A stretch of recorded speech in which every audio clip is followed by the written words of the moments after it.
यह बात तब की है जब मैं अपनी मौसी के घर छुट्टियां बिताने गया हुआ था। उस समय मेरी गर्मी की छुट्टियां चल रही थी।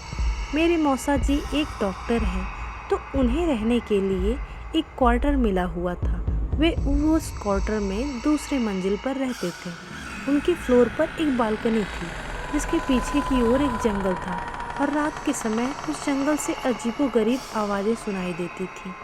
ऐसे ही एक दिन की बात है, जब हम सभी खाना खाकर रात में बालकनी में बैठे बातें कर रहे थे, तभी मेरी मौसी का लड़का हमसे कहने लगा कि किसी में इतनी हिम्मत है कि वो रात के इस समय में इस जंगल के अंदर जाए। हम सभी हंसने लगे। उससे कहने लगे कि क्या फालतू की बात कर रहा है, भला कोई इस जंगल में इतनी रात में क्यों जाएगा, कहीं कोई जंगली जानवर मिल गया तो सामत पक्की है। हा हा हा हा। सब हंसने लगे। वो बोला कि मैं मजाक नहीं कर रहा हूँ। मेरे स्कूल के दोस्त बताते हैं कि एक बार ऐसे ही एक लड़का उस जंगल में चला गया, फिर उसका कभी कुछ पता नहीं चला। गांव के लोग बताते हैं कि उस लड़के को अपने पिता के जंगल में बुलाने की आवाज़ आई थी और वो उसकी आवाज़ के पीछे पीछे उस जंगल में चला गया और फिर कभी किसी ने उसे नहीं देखा। मैं हंसने लगा कि यह तो झूठी कहानी है। अगर वो लड़का लौटा ही नहीं तो लोगों को किसने बताया कि वह आवाज़ उसके पिता की थी? तो वो बोला क्योंकि उसके पिता उससे थोड़ी दूर पर थे और उन्होंने भी वही आवाज़ सुनी थी, मतलब उनको बुलाने की। उनकी ही आवाज़ में कोई उनके बेटे को अपनी ओर पुकार रहा था। जब वे दौड़कर वहाँ पहुँचे तो उन्होंने देखा कि वहाँ पर उनका बेटा नहीं था, इसलिए कोई भी उस जंगल की ओर नहीं जाता।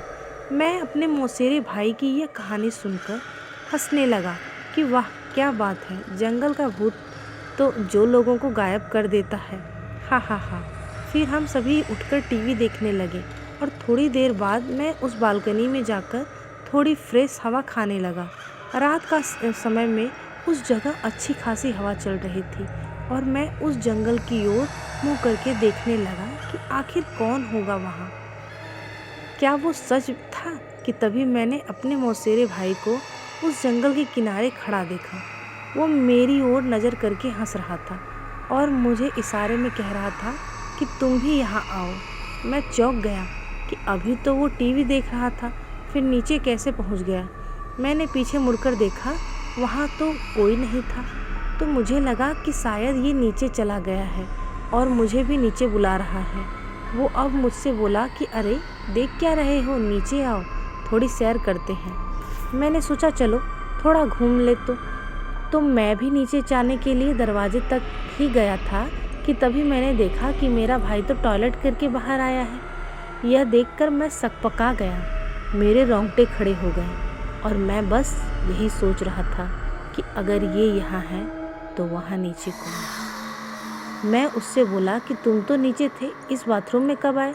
वो बोला कि मैं तो यहीं था, मैं तो बाथरूम गया ही नहीं हूँ, तुम क्या बोल रहे हो?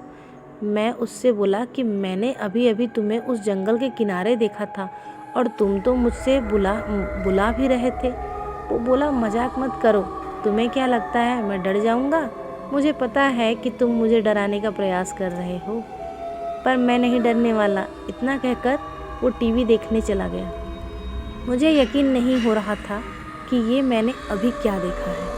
उसी रात मैं जब सो रहा था तब किसी की मुझे पुकारने की आवाज़ आ रही थी। वो जो भी था मुझे कह रहा था कि मैं तुम्हारा कब से इंतज़ार कर रहा हूँ, तुम तो आए ही नहीं, देखो जल्दी आ जाओ, फिर हम दोनों साथ में इस जंगल के अंदर घूमेंगे। इस बार यह आवाज़ मेरे भाई जैसी नहीं थी, बल्कि किसी ऐसे बूढ़े आदमी की थी जो काफ़ी लंबा होगा और बहुत ज़्यादा सिगरेट पीता होगा। रात भर मुझे उसकी आवाज़ें आने लगी और फिर जब सुबह मैंने सबको यह बात बताई तो सबने मुझसे कहा कि ऐसा होना यहाँ आम बात है, तुम उस ओर ध्यान मत दो और अपना काम करो और भूल कर भी उस जंगल की ओर मत जाना। उसके कुछ दिनों बाद भी मुझे उस जंगल की ओर से आवाज़ें आती रहीं, फिर वो आवाज़ें आना रुक गई। इस घटना के कुछ दिनों बाद मेरे पापा मुझे लेने आ गए थे, क्योंकि मेरी गर्मी की छुट्टियां भी ख़त्म होने वाली थी। उस जंगल में रहने वाले लोग को छलावा कहते हैं और जो कोई भी उसके पीछे जाता है वो फिर कभी लौट के नहीं आता।